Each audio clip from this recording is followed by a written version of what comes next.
આપણા સારોલ ગામ માટે ગૌરવવંતી પળ શિક્ષણ ક્ષેત્રે ઐતિહાસિક સિદ્ધિ આજે અત્યંત હર્ષ અને ગર્વ સાથે જણાવતા આનંદ થાય છે કે આપણા ગામની માધ્યમિક તથા ઉચ્ચતર માધ્યમિક શાળાનું નવું અત્યાધુનિક મકાન કુલ ₹1,22,00,000ના ખર્ચે તૈયાર આ ભગીરથ કાર્ય શક્ય બની છે।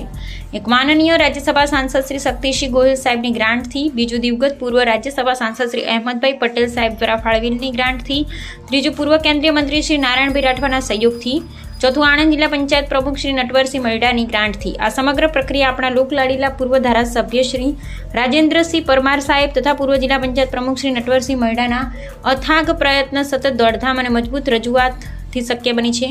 આ નવા ભવનનું ભવ્ય લોકાર્પણ માનનીય શ્રી રાજેન્દ્રસિંહ પરમાર સાહેબ તથા શ્રી નટવરસિંહ મૈડાના વરદ હસ્તે કરવામાં આવ્યું। સ્વ અહેમદભાઈ પટેલ સાહેબ તથા નારાયણ રાઠવા તથા સાહેબ તથા નટવરસિંહ મૈડા સાહેબ એ આપણા ગામના બાળકોના ભવિષ્ય માટે જે ₹1,22,00,000નું યોગદાન આપ્યું તેને ગામ ક્યારે ભૂલશે નહીં। તેમના આશીર્વાદ હંમેશા આપણી સાથે છે। શ્રી રાજેન્દ્રસિંહ પરમાર અને શ્રી નટવરસિંહ મૈડાના નેતૃત્વમાં બોરસદ વિધાનસભા શિક્ષણ ક્ષેત્રે નવા સીમાચિહ્નો સર કરી રહી છે। સમગ્ર ગ્રામજનો વતી તમામ મહાનુભાવોનો હૃદયપૂર્વક આભાર। વિકાસની રાજનીતિ, શિક્ષણની પ્રાથમિકતા અહેમદભાઈ તથા શક્તિસિંહ ગોહિલ સાહેબ તથા નારાયણ રાઠવા સાહેબના આશીર્વાદ, રાજેન્દ્રસિંહ નટવરસિંહના પ્રયાસ।